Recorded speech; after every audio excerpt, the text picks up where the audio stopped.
Hello again. This is Hi, Carly. Carly. How are you? I'm all right. This is Chris Rall. So we're going to have a bit of a fun chat again on this YouTube channel of mine.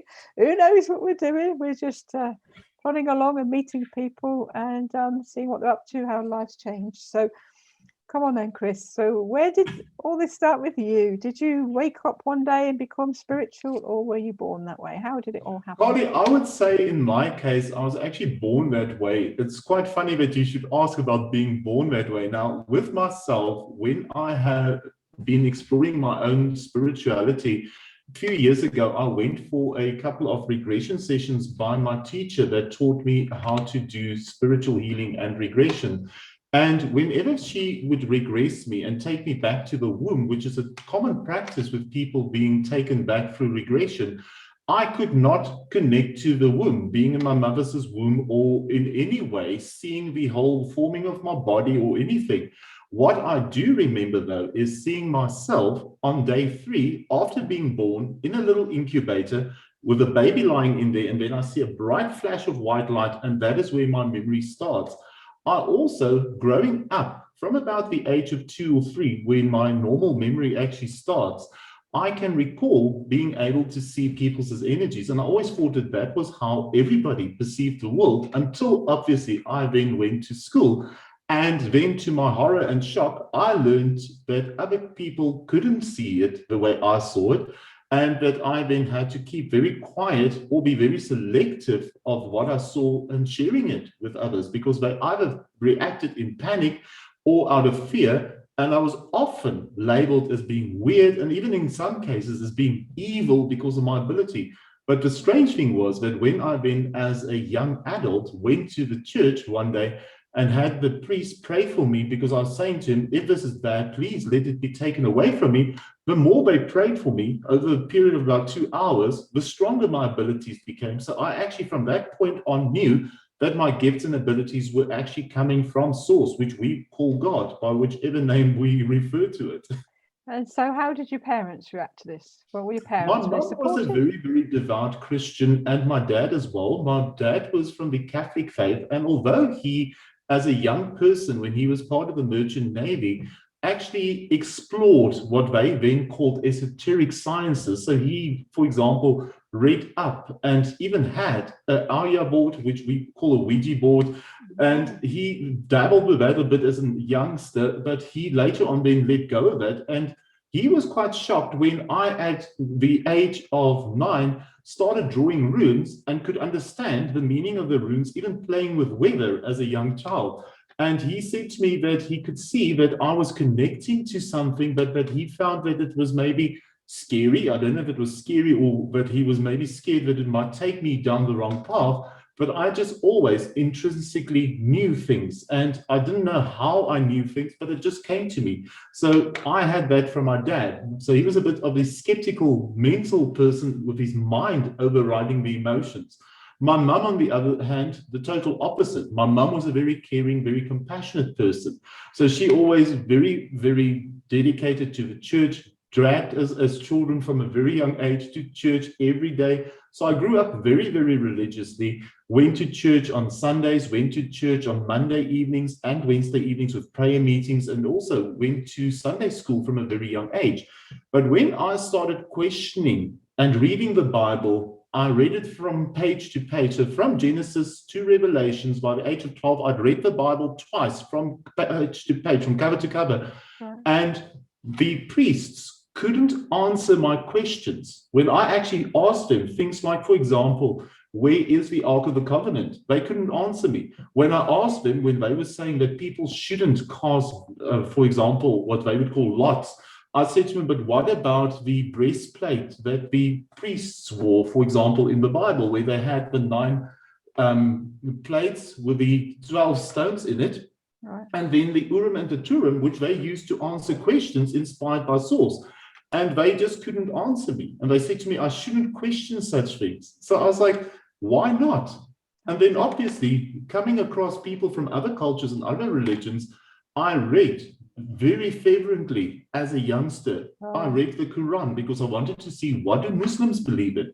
What do the Judaic people believe in? And that took me for a couple of years of self-exploration in the libraries. And then one day, what I actually realized was that these books did not give me more answers.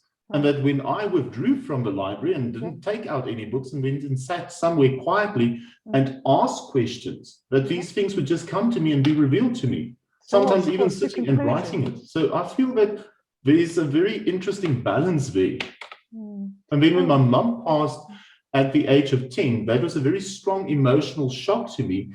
And what was quite weird was that after that incident with my mum's passing, my gifts actually doubled in strength. And it became so strong going through the cycle of puberty that my people that I had with me in high school often would feel that they wouldn't want to be around me because I knew things about them that scared them. So when I looked at a person, I could, for example, pick up if they were dabbling in things, or they were smoking cigarettes, which they shouldn't have, or they're drinking alcohol at home. And I would often say to them, for example, on a Monday morning, so how was the bottle of wine that you finished? Or how did you like your dad's whiskey? And they would be like, wow, how do you know this? So obviously that must have freaked them, but that made me realize that I saw things different to them. so you've grown up accepting that, though. That's kind of, you said Yes, you know, yes, you looked at the Bible and you looked at the Quran and things. So yeah.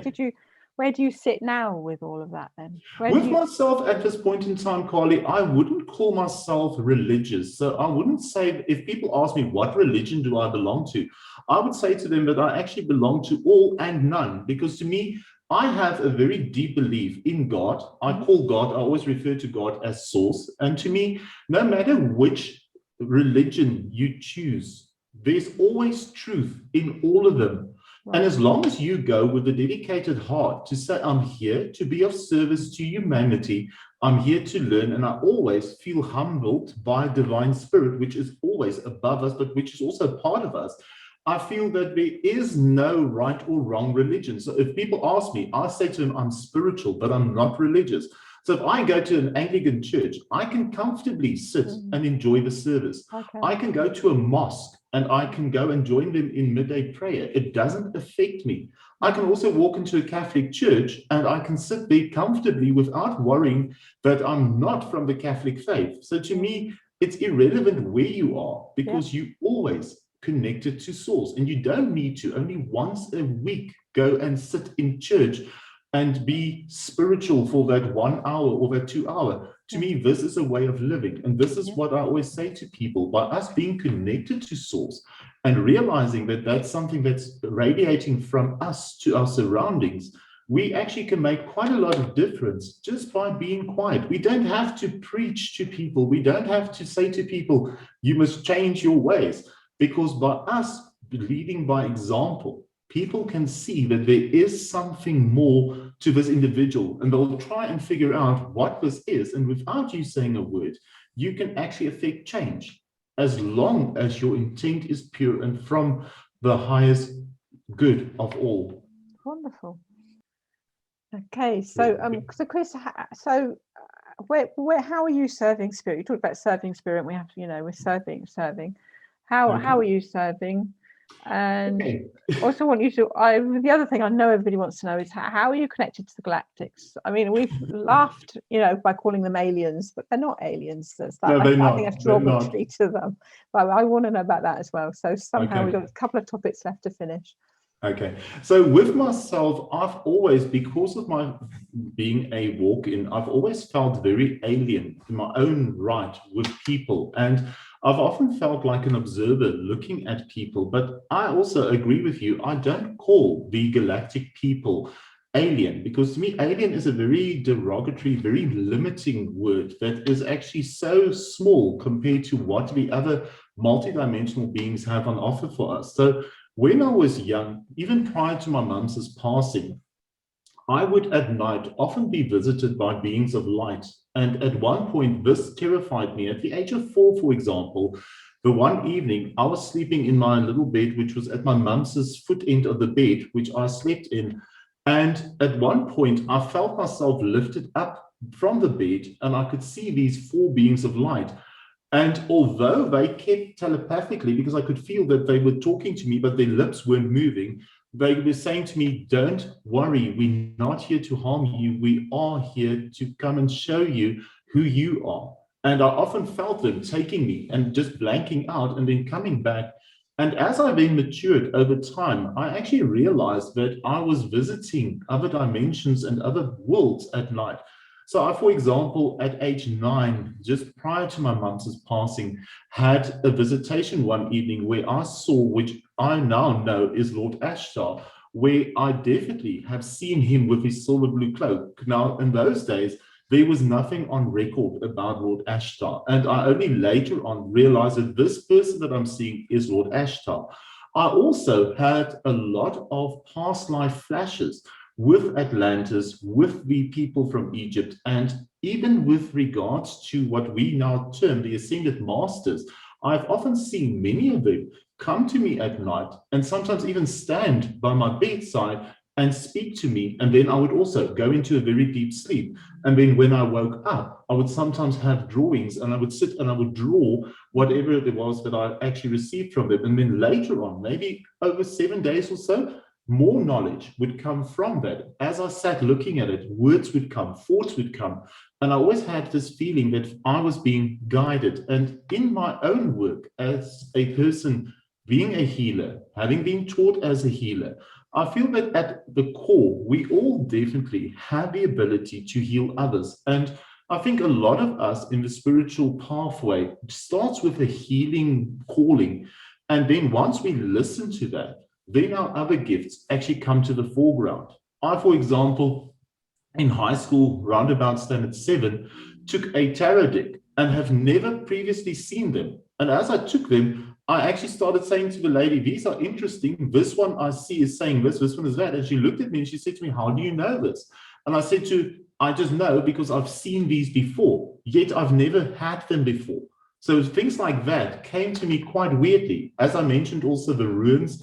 And I always have felt a connection to the stars. As a child, for example, often sitting on the lawn and looking at the stars, saying to my dad and my mum often that I know that my people are up there. And that would freak them because they would go very quiet and I would have given a penny for their thoughts at that point, Carly. So I know that others might be thinking, so why are these galactics? Why are these multi-dimensional light workers? What is it all about, Chris? I feel with people, them. I mean, I'm somebody that kind of is connected and know, but for everybody else, what is it all about? I think with them, they are here to guide humanity towards a more peaceful future, where they're wanting to bring back the realization that we used to, as a human race, be connected to a collective consciousness. Now, through different things that happened in the true history of the planet, we lost connection to that. Also because of abuse of certain powers, a lot of things were taken away from humanity.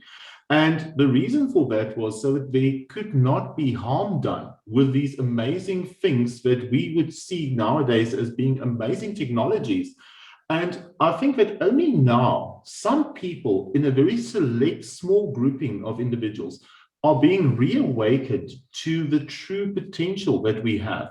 And as we start lighting up our own consciousness, I think that we are being drawn, and this is how I feel, towards waking up the rest of humanity to get to the realization that there is no separation.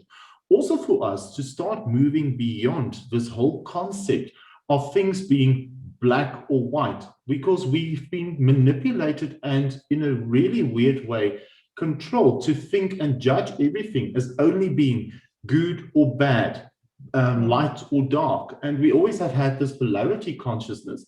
Now that is in a very limited way of thinking, a limitation that we put on ourselves as humanity. Now, the next level of consciousness, which people might term this fourth dimensional or fifth dimensional or sixth or whatever dimensional being of awareness that we are moving towards, I feel covers that point of us moving now beyond duality, realizing that we all have at the core of ourselves source energy, and source energy is what everything is made of. So not just us as humans, the mineral kingdom, the plant kingdom, and these beings that come from the galactics have that awareness already. So they are like us, but from the future. And I think that they are sort of overseeing at this moment this very important transition of humanity for those of us that are ready and willing to shift with them into that higher level, to get to the understanding that we have so much more. And they celebrate with each and every one of us actually getting to that point of realization that we are not separate from one another, that we are part of this source, the divine source. And the more we allow ourselves to become conduits of that source, the more in harmony we will work with one another, with nature, respecting all, seen and unseen, and getting to a point of collectively building a better future for us all. Yeah, so then when you get to that point, there isn't the black and the white. There is, some people talk about dark energies and all that sort of stuff. No, there's nothing there, is there? There's just There's the nothing light. there. You realize that it's all source, but it's manifested because of conditioning through people's hearts as either being only light or only dark. And source is actually at a neutral point, what people might term 0 point energy, because source is just unconditional love and non-judgment. And I think that's the biggest shock that a lot of people get when they go into a sleep state in this dimension and they suddenly wake up in a higher dimension through what we call the transition of the soul when we pass, to realize that all the nonsense that we were fighting about, all the senses of separation was actually an illusion. And even the concept of time itself is not something that is limiting you in a higher dimension, because there is no limitation except for that which you place on yourself. And the same with chakras. A lot of people, when they talk of energy systems, now because I see it, to me, it's so fascinating. In the old days, people got into this concept of us only having 7 energy centers. That's absolute waffle. If I can use the word waffle, I hope I'm not using a bad word. But when I've seen people, and I've only seen about 6 people like this in my lifetime, I notice that when some people come into your energy field and you see them in a room, often it will be those people that are sitting there very quietly, almost like watchers. They almost sit there and observe everything. And when you see them, there's a sense that they might be of a different frequency, almost just observing. And those people have energy centers that go beyond the physical. And I've seen with them that some actually go beyond 12. There's 13 that I've noticed. And when you get to that point of 13, that's a transition point. Now, as humanity, it's quite weird. We have this thing over 13. But all the ancient masters had 12 disciples. So if we look at Buddha, Buddha had 12 disciples. Horus had 12 disciples. Jesus, when he was a physical master walking in the physical form, as an example of what we could achieve if we had mastered the lessons of the heart chakra, which is unconditional love, which was the true teaching of Jesus, to then move into the Christ consciousness, which we all have access to, we realize that 13 is actually a point of, once you've mastered 12 chakras, that 13th one is what we will call the ascended master point. When you reach that, you are infinite. You actually don't have limitations. And you can explore any dimension. I don't believe that there is only 7 dimensions. When I look at people's auras from the side, even at the chakras, in the chakras, there's chakric systems in there as well. So if a person has 7 chakras that's open, they will have 7 times 7. So 49 chakras that are interacting with consciousness from different dimensions. But it is mind-blowing. Yeah, it's mind-blowing. Yeah. No, I've learned that from my team, that it's, they just laugh at us looking at 7 chakras. So, no, brilliant. So, what tips can you give people? I mean, Paula, in the last YouTube, was talking about, watching the mind, watching your thoughts. What can we do to live well at the moment? We've obviously got all that fear outside of us at the moment going on, and we won't go there. But, what can people do to better their lives, to get the connection? First of all, I would like to say to people, the biggest thing that they need to become aware of is that there's more to the physical body than what meets the eye.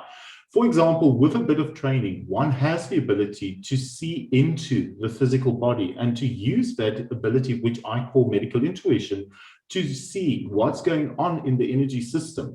Now, the big thing that people think of when they hear medical intuition is that you use your ability to now medically treat or diagnose other people's conditions. That's not what it's all about. You're able to see energy before it manifests into a dis-ease or a imbalance and say to the person, please monitor your diet, for example. You're overdoing maybe sugar or you're overdoing salt. And are you finding that you're feeling very tired and drained all the time? And they say to you, yes, how do you know? You can then give them the insight from an intuitive level. So to me, the biggest insight for people is to start looking beyond the limitations they put on themselves. To not say, oh, I can't be a clairvoyant or I'm not psychic. We all are. We all have infinite gifts. And when we say we can't because we place that limitation. That's number one. So to me, that's the first one. Step away from those I can't. And realize and embrace I'm that not good enough. Part of source. You are infinite. And you do not, when you die, cease to exist. We are here, while we are alive here, living our pasts and our futures and multidimensional realities all at the same time, consciously or subconsciously. Now, the higher your awareness, the more of your energy centers you've got open, the more of this you will actually consciously be able to access. But for most people, it will be a struggle because sometimes we are caught up in what I term survival mode. We can't move beyond the base, the sacral and the solar plexus, because we're panicking about where will the rent come from? Where will this come from? Where will that come from? And we constantly just sit there and we don't move beyond that panic and that fear that we feel. So as long as we're stuck there, we don't move beyond. And then the heart center is the most important because it's the bridge between our physical reality and all other realities. So once you open your heart and once you start doing things from the heart without seeking self-gain or seeking self, how can I say, ego, where I'm better than, my guide is bigger than, and I might be shorter than. That's nonsense. We all have the same spiritual level. It's just our egos that wants to separate. So the ego in certain cases is good. You cannot kill it because, for example, a woman having a child whose life is in danger, where a bus might have fallen over or toppled over, she will need that energy to then throw that bus off. And that happens because in that panic state, people have shown superhuman power. And that's the ego helping and surviving that whole situation. But we also need to realize that when we're in ego, we are not operating fully in our full power, and that we need to embrace our so-called aspects that we suppress and our aspects that we fear, those higher aspects, and see them as one, because only then, through divine intention and pureness of heart, can we be of real help to ourselves and to those around us and help ascend consciousness into what we all have as a birthright, as humanity. It's heavy stuff. I gotta be honest, it's heavy stuff. So come on, just gonna pin it down to one thing. What can one person do? What can somebody's new at this and they're going, oh God, my goodness, you've lost me. What can they do? One thing. Recognize a thought. Stop a negative thought. What can one do? To me, surrender. Right. Okay. Surrender to source. When you feel that your conscious mind doesn't know, when you feel that your emotions are in turmoil and you can't find the balance, say to yourself, I'm giving this over to source. Spirit, guide me.